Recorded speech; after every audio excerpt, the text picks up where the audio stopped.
مجموعة من الموسيقيين العالميين كيختاروا أنهم يجيو يستقروا في المغرب وكيتعاونوا مع فنانين مغاربة. هذا حال ضيفنا اليوم مارتين لابي.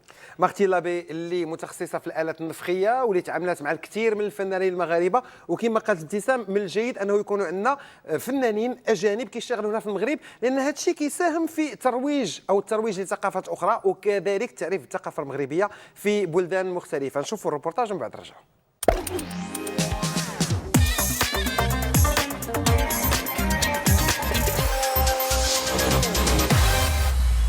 Salam, Anna Martine, موسيقية et productrice chez 3M à la Pop-Up. Déjà, la première fois où je suis arrivée au Maroc, c'était dans le cadre de Visa for Music, qui est un super festival qu'on a ici à Rabat. Et j'ai adoré la ville, en fait, ça a été un coup de cœur. Je suis revenue et restée.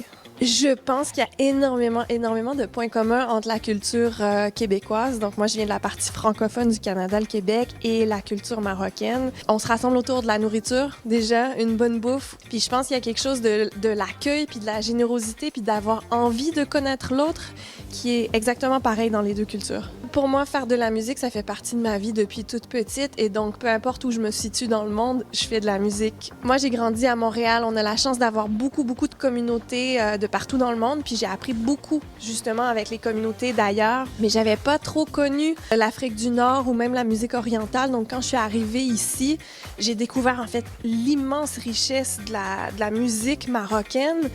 Et 5 ans plus tard, je suis encore en train d'apprendre puis d'explorer les différents styles avec toutes sortes d'artistes avec qui j'ai la chance de jouer. Un des premiers musiciens avec qui j'ai joué ici, par exemple, c'est Jamal Neumann. C'est vraiment un musicologue qui connaît l'histoire et qui connaît ce qu'il y a derrière l'histoire de la musique. Puis j'ai eu la chance de faire avec lui un projet que je dirais presque de musique de chambre, un peu classique, avec des reprises de chansons du Nord andalouse et tout ça. D'ailleurs, j'avais joué de la flûte et de la trompette dans ce projet-là. On n'était que 3 avec une chanteuse et lui qui jouait la guitare et le chant. Tantôt, on parlait aussi de Myriam Assid, Jazz Amazir. C'est très facile d'aller vers ce projet parce qu'il y a le côté jazz qui est un côté qui m'habite vraiment profondément. Puis avec la culture Amazir, j'étais super curieuse de découvrir un peu plus la culture, les thématiques, les mots. Puis donc, c'était génial. Quand je suis arrivée ici, on a eu l'opportunité d'avoir accès à un lieu.